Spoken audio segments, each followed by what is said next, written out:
Então, bom dia, pessoal. Aqui é o professor Rubens Salles. A gente vai começar a nossa quarta aula do nosso curso de Tecnologia Web e Mobile, né? O tema de hoje, nós vamos continuar falando de arquitetura para projetos mobile. Hoje, nós vamos falar da importância dos requisitos não funcionais para a elaboração de uma arquitetura, tá? E a diferença entre sistemas com arquitetura monolítica e sistemas orientados à arquitetura baseada em microserviços. Então, na aula de hoje, a gente vai fazer essa avaliação, né? O que é uma arquitetura monolítica? Quais as características dessa arquitetura? O que ela traz de coisa boa? O que ela traz de desvantagem em relação a um sistema web, mobile, orientado à arquitetura em microserviços, tá? Só que para entender isso, a gente também precisa conhecer um pouquinho da base, né, do que deve ser relevante na hora de montar uma arquitetura, na hora de montar um aplicativo. Um aplicativo não é só feito, né, de requisitos funcionais, né, de funcionalidades. Ele também tem um aspecto não funcional que é muito importante e deve ser considerado, que muitas vezes, por falta de conhecimento, a gente não abrange, não ataca, né? não trabalha esses pontos. Então, na aula de hoje, nós vamos entender o que são os requisitos não funcionais, a importância dele na concepção de um sistema, e depois nós vamos mostrar características de sistemas construídos baseado numa arquitetura monolítica e características de sistemas abertos, construídos com base em microserviços. Ok? Bacana, hein? O que a gente viu na última aula, só para fazer um resumo, antes de começar também, pessoal, é legal,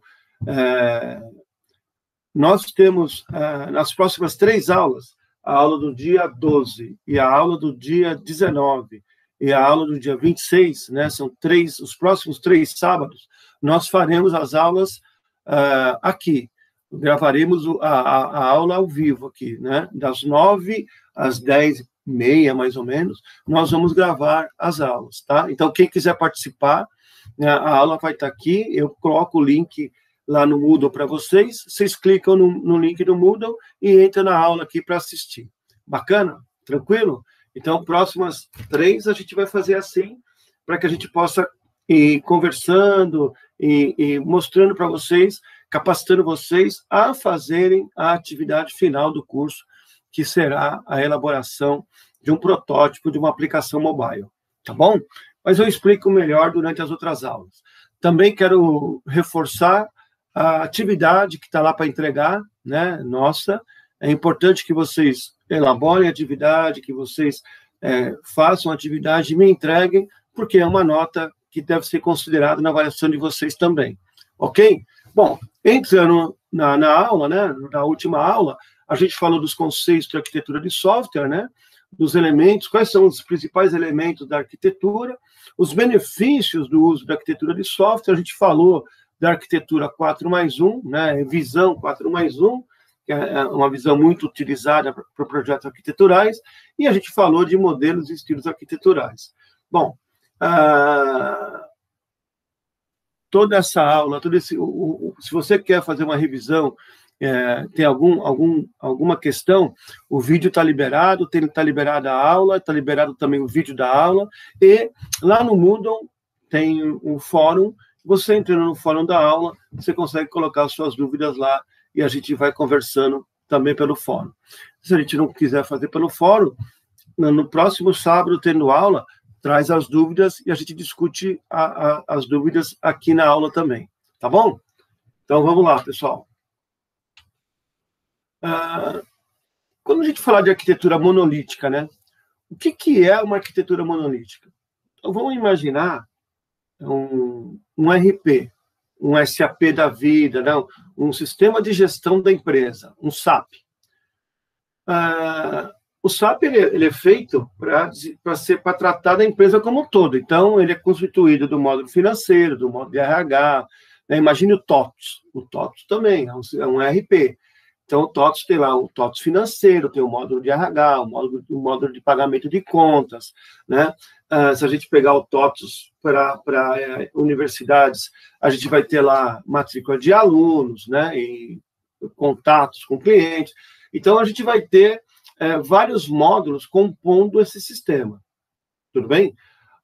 Todas essas funcionalidades, pessoal, elas vão estar agrupadas dentro de um grande sistema. Então, imagina um sistema muito grande, em que todos esses módulos estão agrupados dentro dessa única aplicação. Quando nós fizermos esse tipo de arquitetura, né, a gente vai estar falando que todas as aplicações, elas estão dentro de uma única unidade de sistema, que é o ERP. Para essa característica, nós damos o nome de sistemas ou aplicações monolíticas. Isso é, está tudo dentro de um executável só, está tudo dentro de uma aplicação só, tá? E essa aplicação, constituída de vários módulos, ela é única. Por ser única, ela é monolítica. Então, o conceito de arquitetura monolítica é ter numa única aplicação todos os serviços e funcionalidades que aquela aplicação vai servir para o usuário, que aquela solução vai oferecer para o usuário, está numa única aplicação. Está claro isso? Então, a arquitetura monolítica é toda a solução de software os serviços e funcionalidades que serão disponíveis, oferecidos para os usuários, estão dentro de uma única aplicação. Bacana? A gente tem algumas vantagens, né? Quando a gente fala de uma aplicação monolítica. Por exemplo, né, ficar fácil fazer o lançamento dela, né, o deploy. Deploy nada mais é, pessoal, do que colocar uma aplicação em produção. Então é fácil, porque eu pego um executável todo e coloco ele em produção. Porque eu só tenho um executável, uma aplicação. Então eu coloco esse executável no ar, coloquei a aplicação no ar. Então, muito fácil de fazer deploy, certo? É tirar o executável daqui e colocar no ambiente de produção e colocamos no ar. Bacana? O banco de dados, ele sempre vai estar apartado. Então, a aplicação vai ser uma aplicação, o banco de dados apartado, e fica fácil de eu separar a parte de regras de negócio e a parte de banco de dados. Sendo que a parte de negócio, que é onde estão as regras, onde está o aplicativo, é um aplicativo só, né? Um executável só, está tudo lá dentro. Bacana? Né? Também tem uma coisa importante que a gente tem que falar, não tem duplicidade de código, porque está tudo num cara só, né? Então, eu tenho reuso do código, mas não tenho duplicidade dele, né? Então, tá tudo dentro da mesma unidade de trabalho, né? Ou na mesma máquina, ou no mesmo executável. Então, tem essa vantagem de eu reusar as coisas que estão lá. Então, não vão ter códigos repetidos dentro da operação, dentro da aplicação. Ok? Bom, por outro lado, eu tenho algumas desvantagens, né, com relação a isso. Bom, uma das desvantagens, que a gente vai falar que é um ponto negativo, né? Se tiver um erro num cadastro, por exemplo, num cadastro de funcionário, que deixa o sistema fora do ar, o sistema todo vai ficar fora do ar. Então, como eu não consegui dividir em várias aplicações, se o cadastro está fora do ar, né, e o resto do sistema usa aquele cadastro, toda a aplicação está fora do ar. Tá? Então, olha que interessante.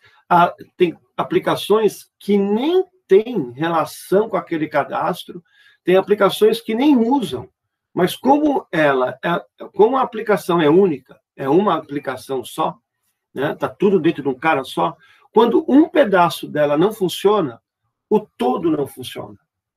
Então, isso é muito negativo para a continuidade do negócio. Vocês concordam?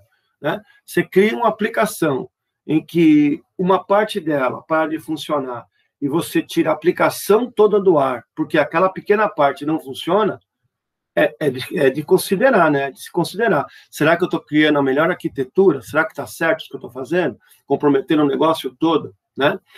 Outro ponto negativo, pessoal, é o código, né? A parte de codificação fica muito grande, né? Imagina que está tudo num lugar só, então, cara, eu vou colocar tudo em grandes pedaços de código dentro dessa aplicação. Isso deixa o código mais complexo, lógico, né? Vocês que estão de gestão de TI, né? Pelo menos tem que ter uma ideia disso, né? Imaginem que se eu faço vários pedaços de código pequeno, eu tenho um trabalho de gestão maior, porque está tudo picadinho, né? Porém, eu tenho um trabalho de codificação menor, porque cada pedacinho de 10 linhas é uma função que vai executar. Agora, imagina que eu tenho uma aplicação monolítica em que eu não tenho 50 códigos de 10 linhas. Na verdade, eu tenho um único código que tem 1000 linhas. Porra, 1000 linhas para 10 linhas é muita diferença. Então, olha como fica mais complexo eu também desenvolver numa aplicação e manter depois a aplicação monolítica. Tem um outro ponto negativo, pessoal, que é como que eu, por exemplo, quero alocar o Luiz e o André para trabalhar em cima de uma aplicação monolítica. Vai ser difícil, porque está tudo num único programa, num único código. Então, ou o Luiz trabalha, ou os dois trabalham junto olhando a mesma coisa, ou fica difícil de trabalhar. Agora, imagine uma outro tipo de aplicação distribuída, onde que eu tenho, ao invés de um código com 1000 linhas, né, eu tenho 20 códigos de 50 linhas. Pô, se eu tenho uma manutenção para fazer, um desenvolvimento para fazer, o Luiz vai fazer o programa 1, 2, 3, 4, 5. Pequenos programas de 50 linhas. O André vai fazer o programa 10, 12, 13, 14. Entenderam? Então, fica mais fácil também e mais produtivo de eu usar os recursos. Tá claro até agora, pessoal? Tranquilo? Né?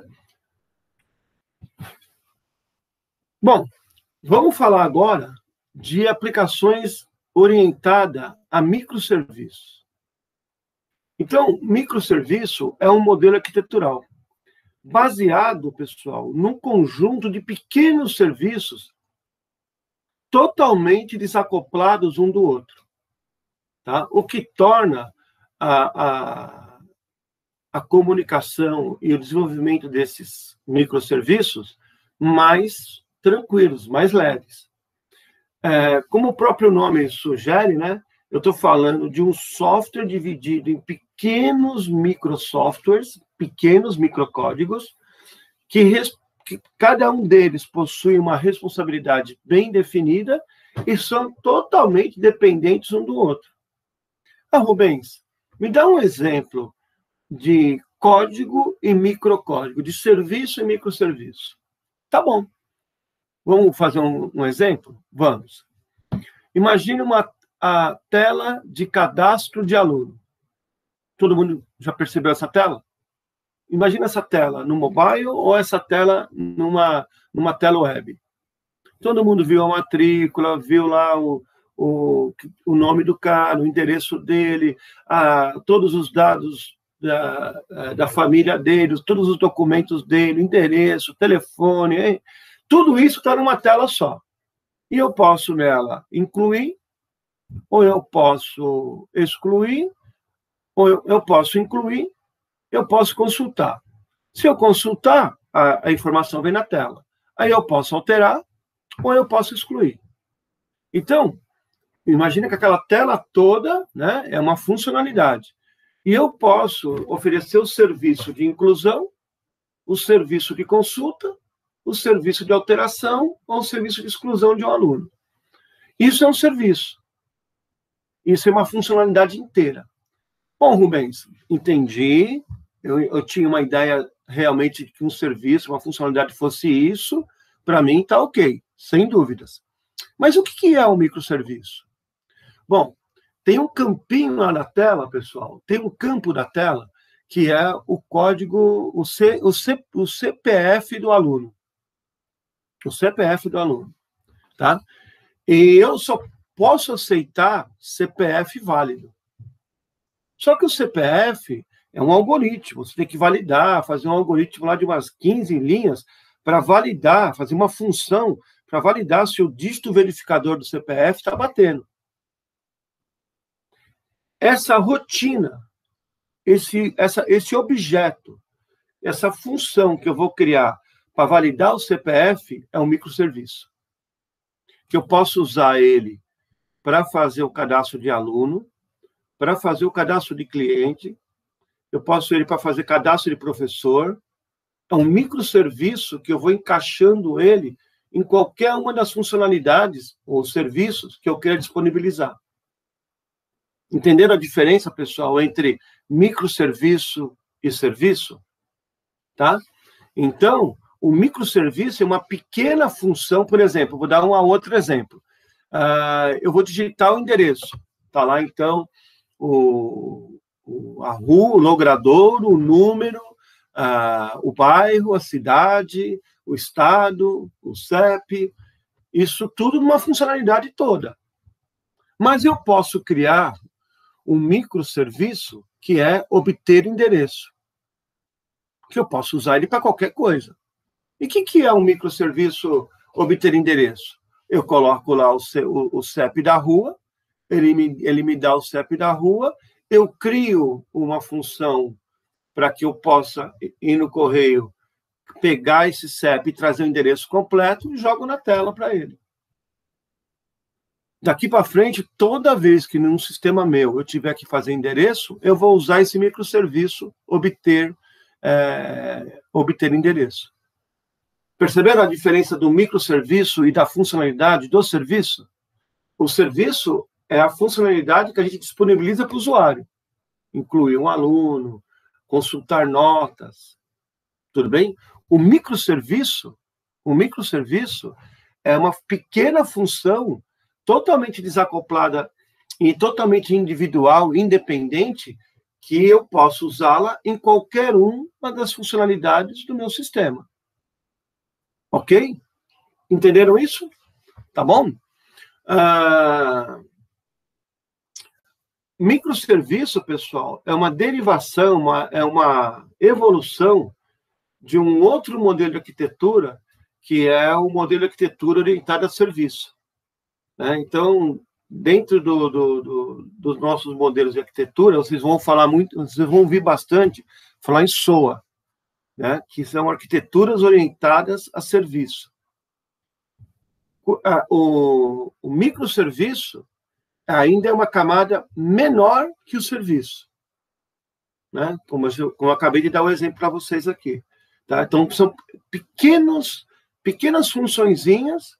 É como se eu tivesse um banco, você, que é o Luiz, o André, por exemplo, programadores, eles tivessem uma biblioteca de funções deles, trabalhassem na minha empresa, por exemplo, e lá na minha empresa eu falasse para vocês, pessoal, eu tenho uma biblioteca aqui que tem 100, 200 funções prontas.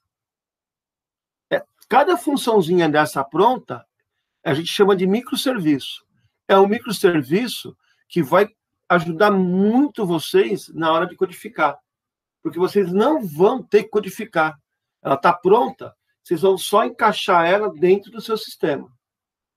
Bacana? Tranquilo, né? Até agora tudo bem, pessoal? Bom, se a gente for falar agora de microserviço, é importante a gente falar dos benefícios baseados em arquiteturas baseadas em microserviços. Uma delas é a escalabilidade, né? Talvez ela não seja a maior dos benefícios, mas é um benefício muito grande, né? Porque a partir do momento que a gente passa a usar microserviço, eu posso escalar o meu sistema para o tamanho que eu quiser. Tudo bem? Como ele não está dentro de um único código executável, difícil de dar manutenção, eu posso criar N microserviços aqui do lado e ir escalando, e acoplando ele no meu sistema. Então, o crescimento do sistema, ele se dá de uma maneira muito mais tranquila do que eu crescer um código engessado que eu já fiz.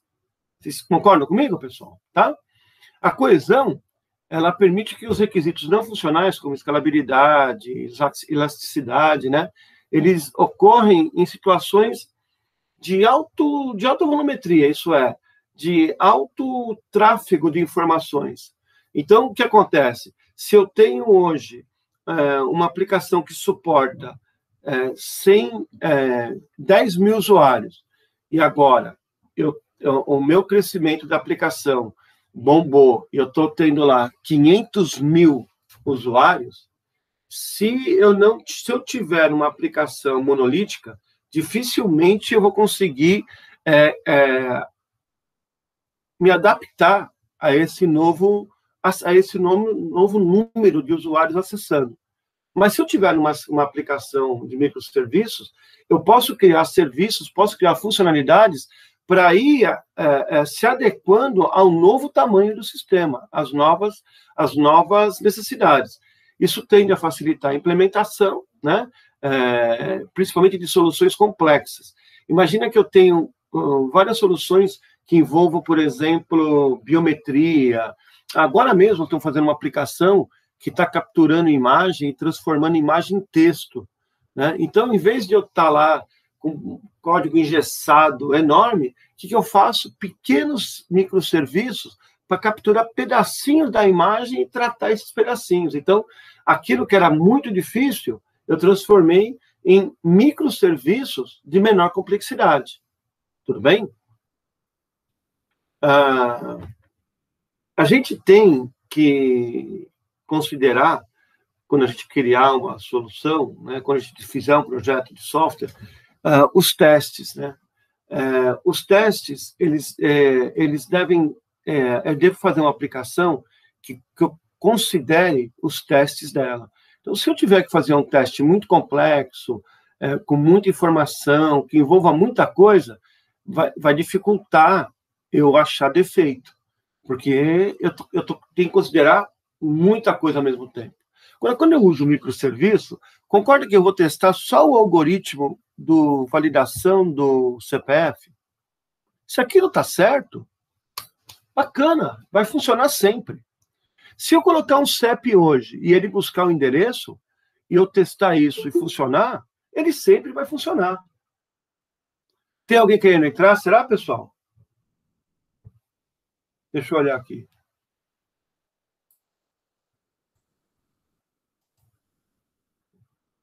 Guilherme. Seja bem-vindo, Guilherme. Guilherme entrou aqui. Nós temos o Rafael, o Luiz, o André. Ok, então. Pessoal, por favor, se vocês puderem me avisar quando alguém está entrando por áudio, eu agradeço, tá bom? Bom, vou voltar aqui na aula. Vamos voltar aqui. Rafael está chegando agora, Rafael. Nós estamos falando dos benefícios da arquitetura orientada a microserviços, tá? Então, só para você que chegou agora, vou fazer uma revisão rapidinha, que é assim, o que é, né, uma aplicação orientada a monolítica, onde eu tenho tudo no único... imagina um programa, todos os módulos estão dentro de um único programa.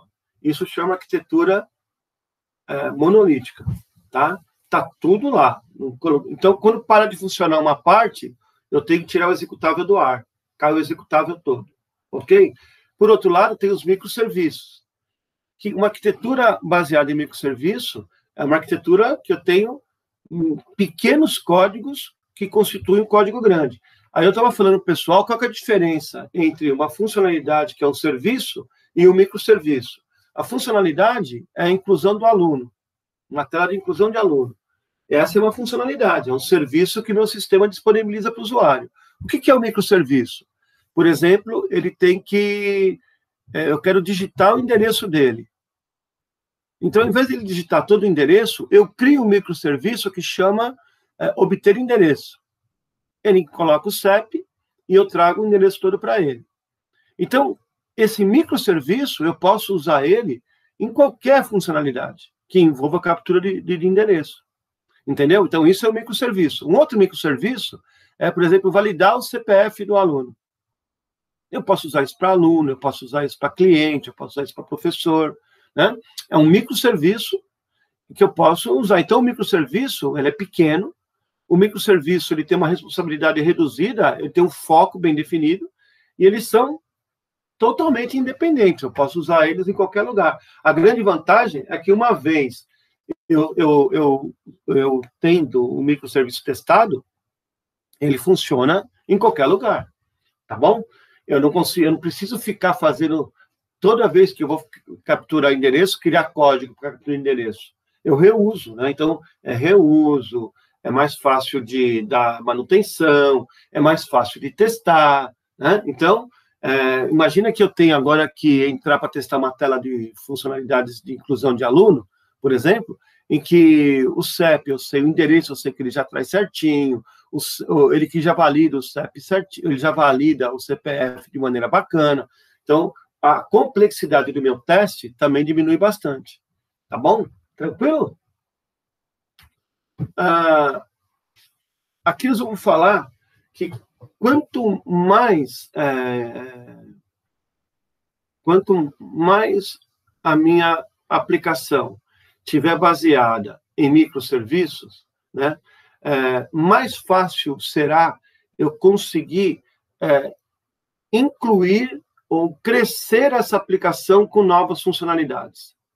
Então, eu tenho aqui uma interface de usuário, né, user interface, e aqui é uma tela. Imagine que nessa tela, aqui nessa interface aqui, ela pode ser uma tela mobile, ela pode ser uma tela web. Eu tenho vários microserviços que são constituídos de códigos, está vendo aqui, né? E o que acontece? Eu consigo crescer essa aplicação de maneira muito simples, acoplando a ela novos microserviços. Microserviço, pessoal, é uma tendência muito grande dentro de aplicações mobile, por exemplo. Elas começaram monolíticas e hoje elas estão cada vez mais migrando para plataformas de microserviço. Na web, né, na web principalmente, né, que a gente tem que ter processamento distribuído, que a aplicação tem que ser ágil, né, ela não pode cair. Então, as aplicações de microserviços no mundo web e mobile são cada vez mais presentes, tá bom? Também fica fácil da gente entender que uma aplicação baseada em microserviços, a minha produtividade aumenta bastante, né? Ela aumenta bastante porque, como eu tenho pequenos pedaços, né, de código espalhados que formam uma solução que é disponibilizada para o usuário, eu consigo colocar a minha equipe trabalhando simultaneamente, de forma paralela, em vários lugares. E cada vez que eu crio um microserviço, por exemplo, olha, vamos ver aqui que interessante. Aquele serviço obter endereço. Eu posso usar para emissão da nota, eu posso usar ele para logística, para saber o endereço do armazém, eu posso usar ele para promoções, porque lá eu quero saber o endereço do meu cliente. Eu posso usar para vale presente, para saber o endereço do presente que eu tenho que mandar.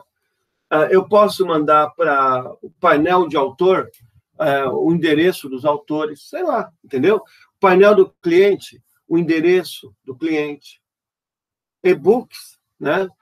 O endereço de quem comprou aquele e-book, né? Vai baixar, eu quero mandar alguma coisa física para ele, eu posso capturar o endereço dele, e para qualquer outra aplicação. Então, veja como aumenta a minha produtividade.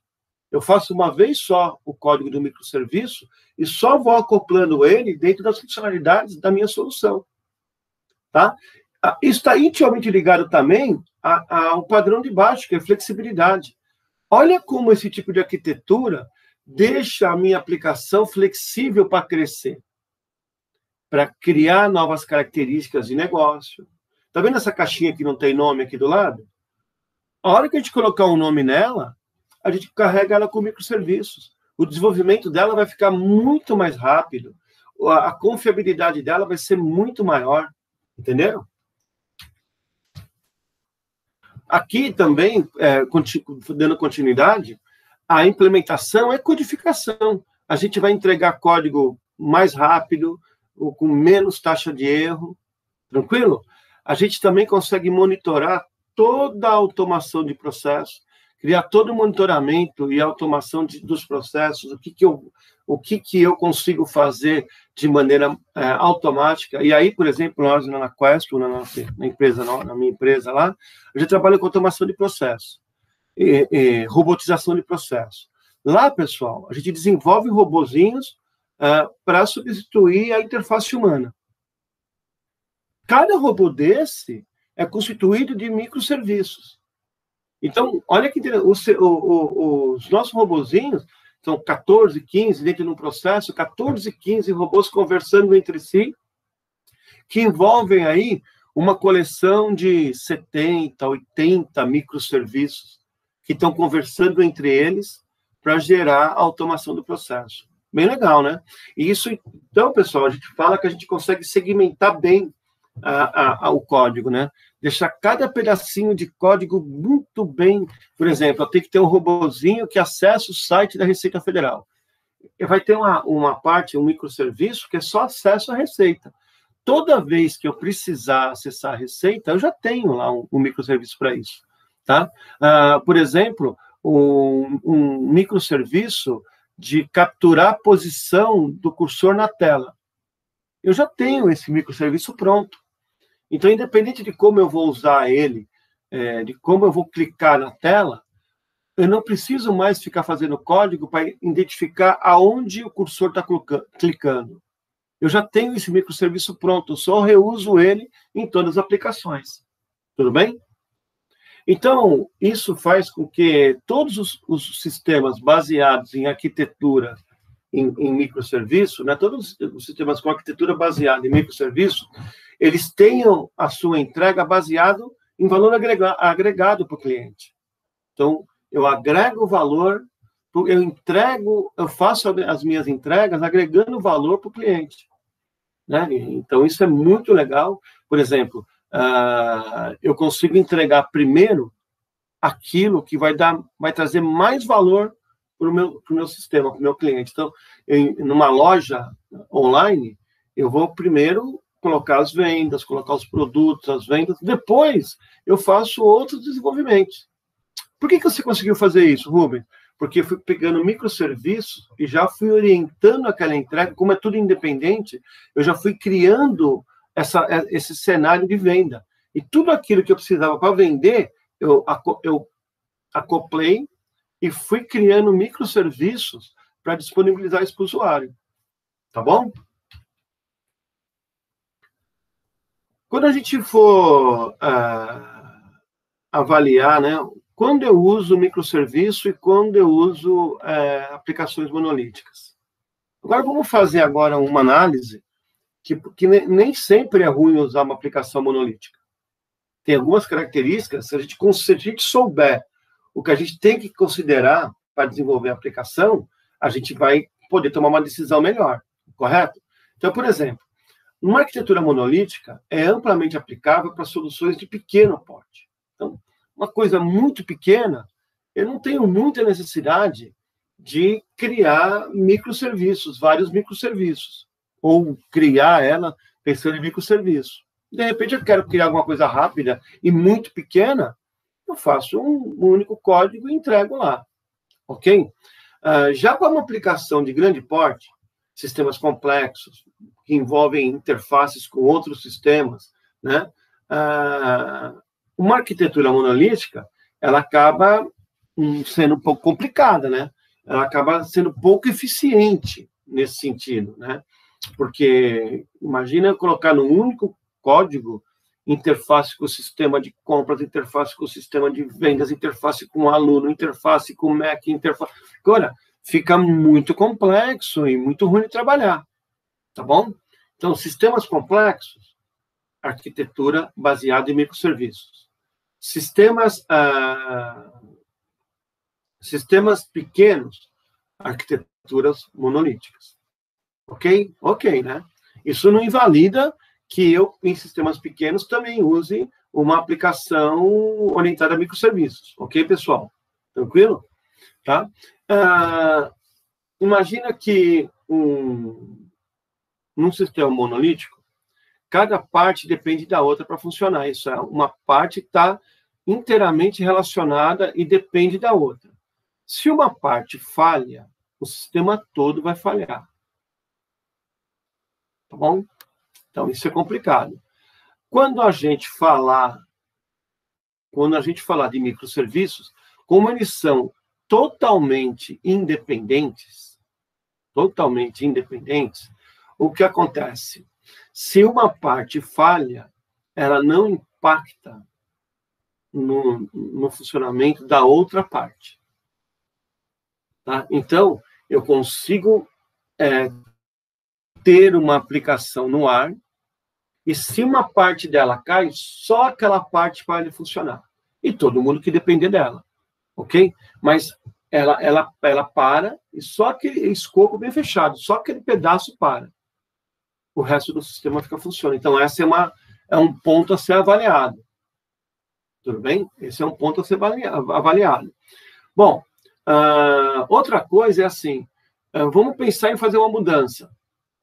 Se eu for fazer uma mudança no sistema monolítico, eu tirei toda a aplicação do ar, e como tudo está dependendo de tudo, quando eu começar a mexer no código, uma mudança que eu faço no ponto A pode impactar o ponto B, o ponto C, o ponto E, o ponto F, o ponto H. O cara que não usa esse DEPAL vai cair também. Agora, se eu estou fazendo uma manutenção, uma mudança num sistema baseado em microserviços, eu só estou mexendo naquele pedacinho em particular. Se eu sei com quem ele fala, que aquele microserviço fala, eu consigo isolar o microserviço e todas as dependências dele, né? Tudo bem? Todas as dependências dele. Então, eu sei aonde ele pode impactar e eu trabalho nisso. Entenderam? Olha o ganho que dá. Tranquilo, pessoal? Então, é bem importante a gente entender que, por exemplo, quando a gente for colocar em produção, eu coloquei um aplicativo lá daquele tamanho grande, ele vai precisar de uma máquina muito poderosa para sustentar ele em produção, para ele rodar em produção. Se eu tiver microserviços, em um ambiente web, por exemplo, eu posso colocar uma máquina, uma parte do serviço, ou numa outra máquina virtual eu ponho uma outra parte do serviço. Eu posso distribuir a minha solução em várias máquinas menores, né, que vão dar uma resposta muito melhor. Entenderam? Bem legal, né? Aqui tem um caso da OLX, eu queria dar um exemplo para vocês. Né? Vamos falar do sistema, né? Então, eles capturam anúncios, eles têm lá 200 mil anúncios por dia, gerenciar um volume de imagem de até 20 vezes a quantidade de anúncios, isso é, eu posso ter 2 milhões de imagens sendo gerenciadas, todos os dias eu tenho novos anúncios, eu tenho que editar esses anúncios publicados, eu tenho que inserir novos anúncios, eu tenho que remover anúncios que foram pedidos pelos clientes e que eles querem remover de lá, não tem mais um anúncio, e eu quero gerar relatórios de carga, né? Relatórios do sistema. Tudo bem? Então, olha só como a versão foi desenvolvida inicialmente. Eu tinha uma camada de integração de anúncios, né, com um sistema legado, e eu tenho a plataforma OLX. Então, aqui no sistema dele, de vendas de anúncio, as pessoas entravam nesse sistema, faziam todo o cadastro lá do anúncio, e depois isso ia ser enviado para a plataforma OLX. Bacana? O que acontece aqui,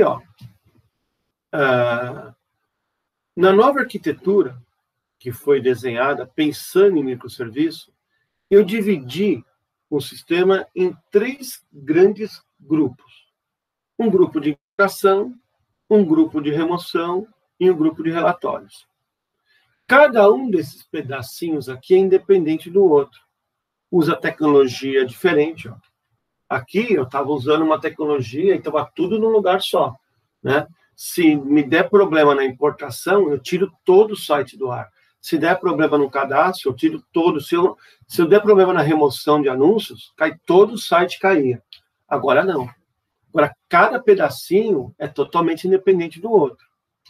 Aí, se a gente for para o próximo, a gente vai ver que dentro do importador, ainda dividir em três camadas, que é a camada do mapeamento dos anúncios, em que a gente pega um formato compatível lá com o site da OLX, um formato de imagem qualquer.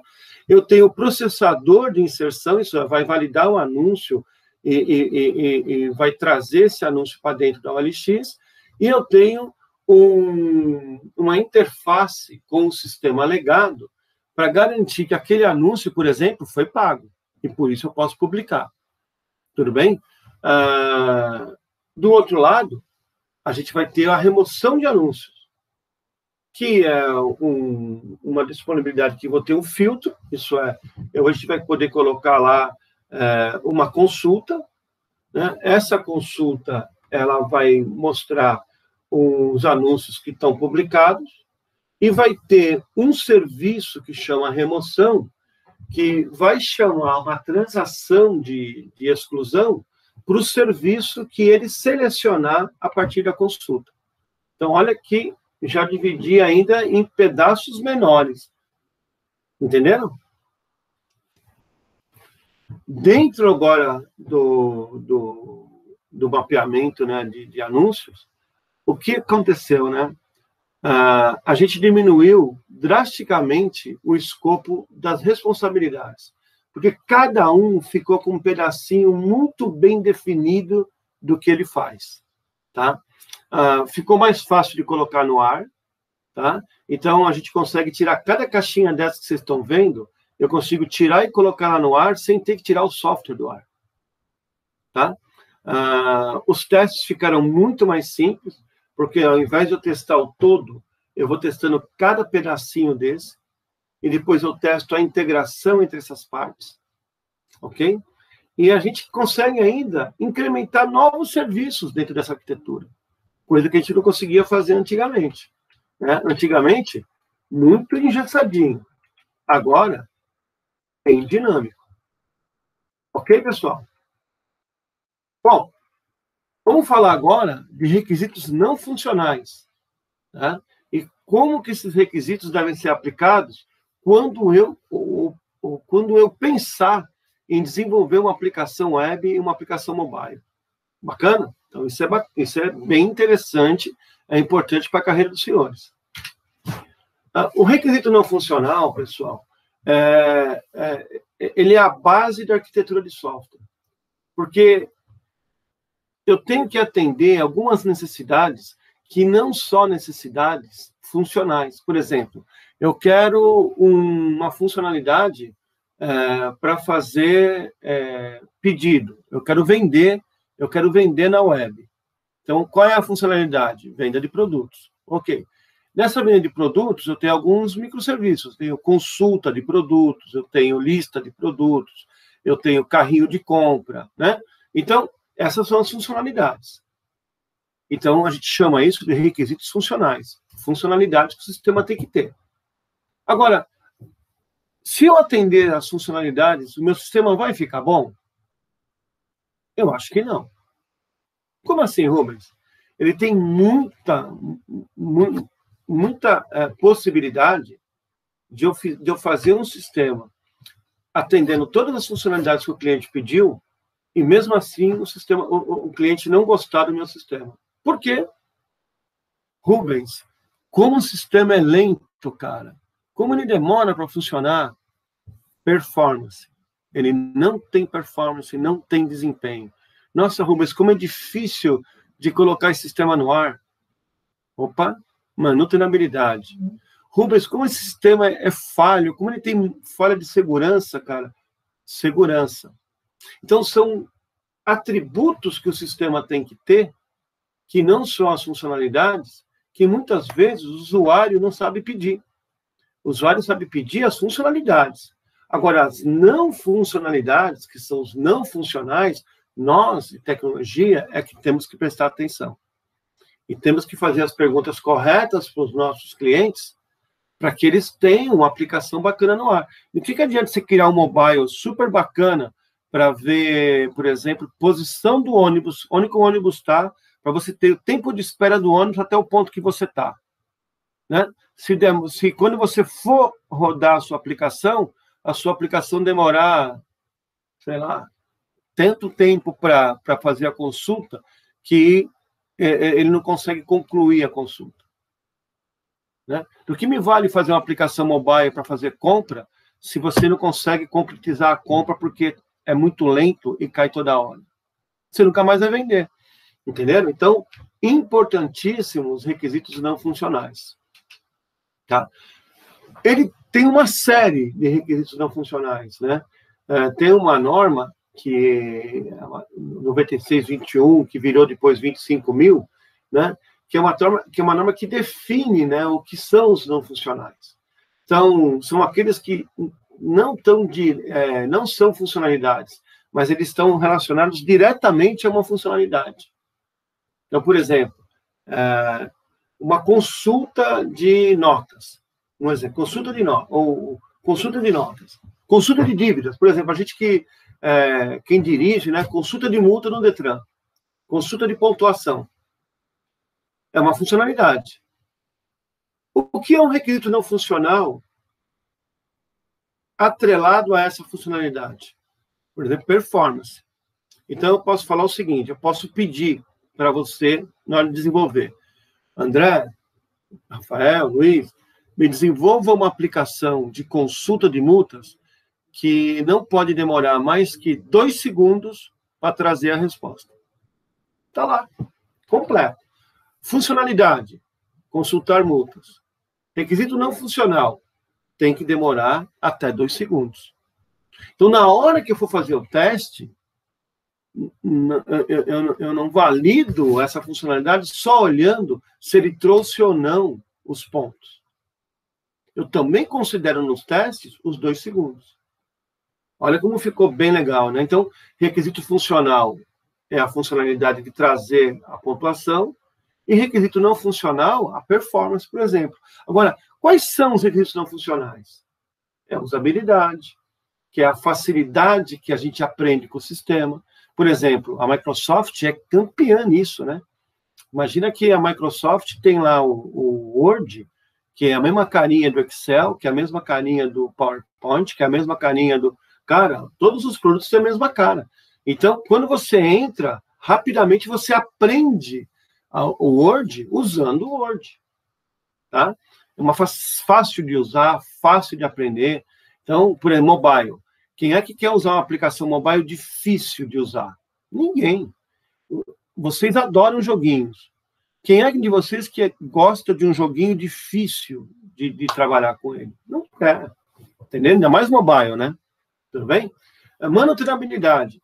Quanto é fácil evoluir aquele sistema ou quanto é fácil arrumar, reparar aquele sistema, né? Dar manutenção nele. Confiabilidade. Quanto que esse cara está disponível no ar? É aquele sistema que toda vez ele cai? Você quer comprar, mas toda vez que você entra lá, o site está fora do ar? Baixa disponibilidade? Ou você quer criar uma aplicação de alta disponibilidade? Qual é a taxa de falhas? Esse mês, de 30 dias, o sistema ficou fora 3 dias. Porra, 3 de 30, 10% do tempo ele ficou fora. Tudo bem? Se ele vende, por exemplo, dá um exemplo só para a gente fazer uma conta, né? Se ele vende 1 milhão por dia, eu perdi 3 milhões de faturamento porque ele ficou 3 dias fora. Olha como dá para a gente fazer cálculo até de prejuízo em função disso. Tem o desempenho, né?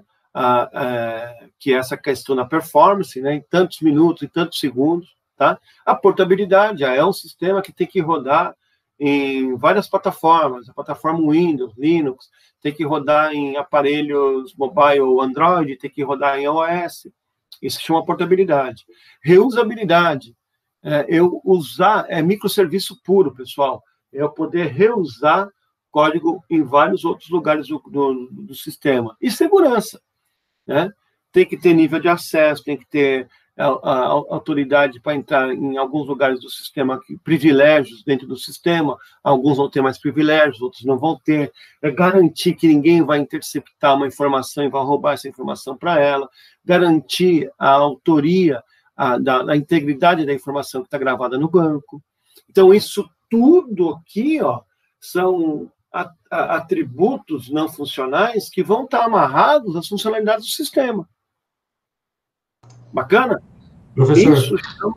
Oi, lógico. O André perguntou aqui se requisitos não funcionais são requisitos que não aparecem necessariamente no programa.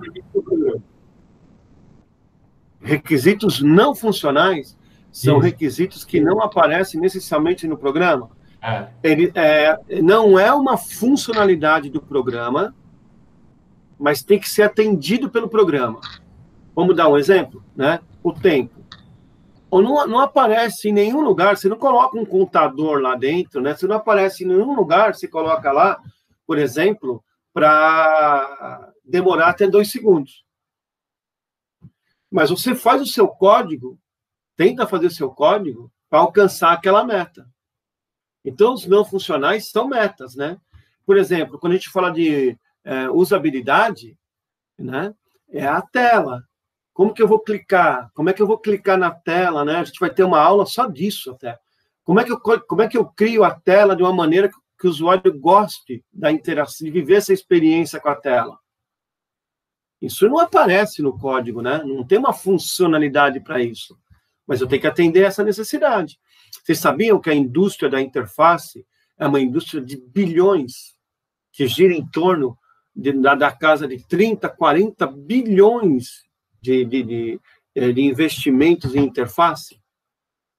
Hoje, por exemplo, a gente decide pela compra de um aparelho mobile pela facilidade que ele te dá na interface. E não aparece isso, ele tem razão no que ele está falando, né? Por exemplo, portabilidade. Eu tenho que atender, mas ele não aparece em lugar nenhum. Tá certo o raciocínio, você entendeu? Reusabilidade, segurança. Segurança, talvez, seja o que mais esteja próximo de estar presente na funcionalidade. Porque eu tenho que criar uma funcionalidade de login, eu tenho que criar uma funcionalidade para dar privilégio para quem acessa o sistema. Respondeu, André? Respondeu, Rafael? Respondeu, pessoal? Me dá uma resposta pelo áudio, por favor. Respondeu sim. Tirou as dúvidas? Ficou claro para vocês? Sim, o André confirmou. Falando em tempo... ok. Oi? A nossa aula vai até que hora? Tá acabando já, pessoal. Tá bom? Porque a gente tem outra aula agora, 10h10. Tá bom, tô acabando já essa aqui, então. Tá bom? Aqui, pessoal, usabilidade é um requisito não funcional, né? E aqui, o que eu tenho que considerar para medir usabilidade, né? Tempo de resposta, percentual de tarefa concluído. Então, a gente depois vai fazer uma aula com isso aqui na prática. Quando a gente falar de interface do usuário, a gente vai voltar aqui nessa parte de usabilidade para falar, pessoal, olha, não deixa de avisar o cliente quando der erro, não deixa de avisar o cliente onde ele está, entenderam? A gente vai falar isso bastante na questão da usabilidade. Manutenabilidade é a capacidade que eu tenho de fazer manutenção no sistema. É isso. Confiabilidade é o quanto o sistema consegue ficar no ar sem ter falha. Quanto mais confiável, quanto mais tempo ele ficar no ar, mais confiável ele é. Quanto mais tempo, quanto menos problema com o resultado, com as consultas, né? Com o resultado do sistema, mais confiável ele é. Ok? Então, a confiabilidade está na disponibilidade, na taxa de erros, qual é a taxa de defeitos que ele tem, né? Falha durante a operação do sistema, aquela resposta, está certo ou está errado? Tudo bem? O desempenho, pessoal, é com relação à utilização dos recursos e ao tempo das coisas. Então, eu quero que essa consulta me devolva a resposta em 3 segundos. É uma coisa. Eu não posso, eu tenho limite. A minha máquina tem 16 GB de memória. Eu não posso comprar uma máquina maior que essa. Então, minha aplicação tem que caber dentro dessa máquina. Tudo bem? Aqui agora, falando de desempenho, né? Falando de portabilidade, é a facilidade que eu tenho de adaptar o meu sistema para outros sistemas. A facilidade, a capacidade dele ser instalado, a existir ele, né, com outros softwares. Por exemplo, se eu colocar o meu software nessa máquina, eu posso rodar outros softwares juntos? Quando o sistema tem baixa portabilidade, ele não tem coexistência, quando eu coloco o meu sistema, ninguém mais roda. Isso é ruim. A capacidade de substituir, eu tenho que subir uma versão nova, eu tenho que substituir essa versão por uma versão. É fácil de fazer isso? É difícil de fazer isso? Isso é portabilidade. Reusabilidade é o quão fácil é eu reusar códigos sem construir do zero, que é a questão dos microserviços. Então, com relação à melhoria da qualidade, eu testo uma vez e sei que funciona, melhora a qualidade, melhora a produtividade e melhora a confiabilidade.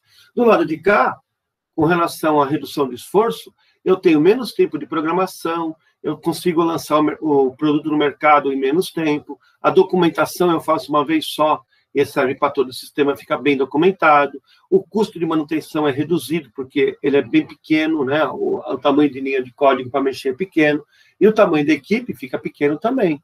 Entendeu? É muito legal trabalhar com reusabilidade. A parte de segurança, né? Então, a parte de segurança, nós vamos falar de criptografia, nós vamos falar de acesso, tudo bem? Essa parte que é a parte de segurança, o quanto consigo garantir que o meu serviço vai ficar no ar sem ser interrompido, por exemplo. Com quão posso garantir que a integridade dos dados do meu sistema? O quão posso garantir a confidencialidade? Saber que uma vez que vocês colocaram os seus dados dentro do meu sistema, ninguém vai usar ele. E quão posso garantir a operação do sistema? Isso é, que somente vai usar o sistema quem realmente deve usar o sistema. Tá bom? São os temas que a gente vai usar.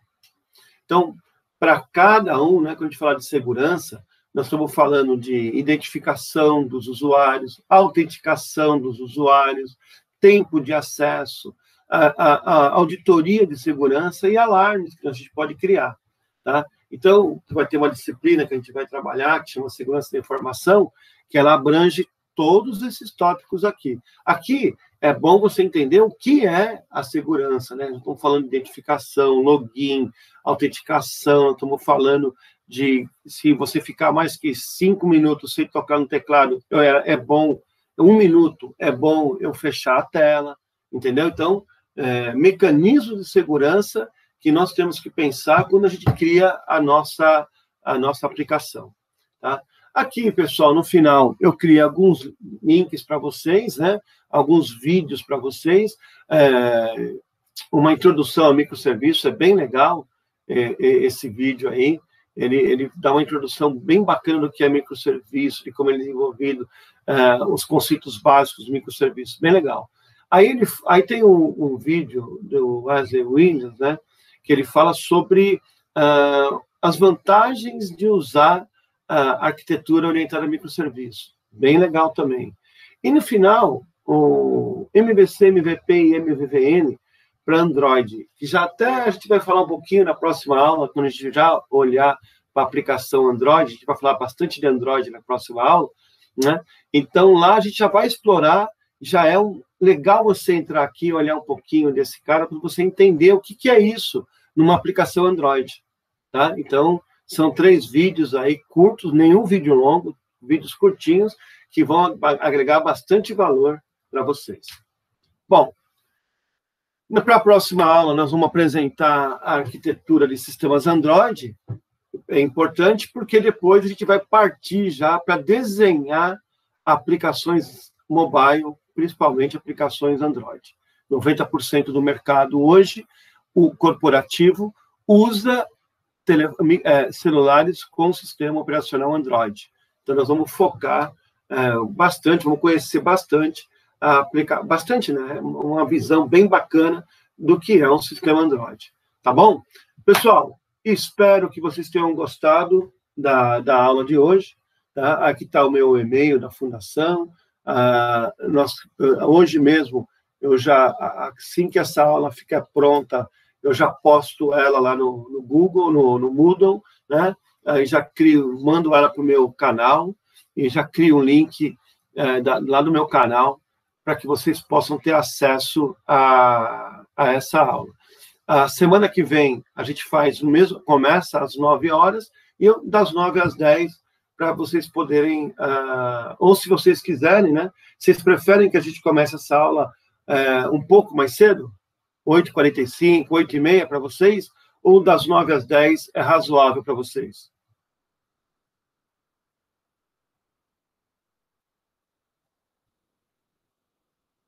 Não? Alguém, pessoal? Rafael? Por mim, é diferente. Pode começar mais cedo, se for aproveitar mais o conteúdo, não sei, mas tem pouca gente legal. aí. Galera, tá opina. Tá ótimo, então. Então, pessoal, a semana que vem eu começo 15 minutos mais cedo, 8h45, para a gente poder levar essa aula até por volta das 10 horas ali, um pouquinho menos, para vocês já saírem e entrarem na outra aula, já pega o gancho, né? Já vai direto. Tá? Hoje eu agradeço demais, é bom ter um intervalo até começar outra aula, né? Então, vamos fazer isso, vamos começar às 8h45, aí eu levo até 1 hora de aula, para não ficar cansativo, né? Eu levo até às 9h45, vocês têm aí 25 minutos para descansar entre uma aula e a outra, ir ao banheiro, tomar um café, né? Dá tempo suficiente. Bacana, pessoal? Então, muito obrigado pela participação de vocês, convidem os seus colegas para participar da nossa aula, tá? A aula sábado que vem, então, 8h45, a gente vai falar sobre arquiteturas mobile com foco na arquitetura do sistema operacional Android. Tá bom, pessoal? Muito obrigado, espero que tenham gostado. Bom final de semana, pessoal. Até mais. Professor, bom feriado aí. Boa aula, bom feriado. Até mais.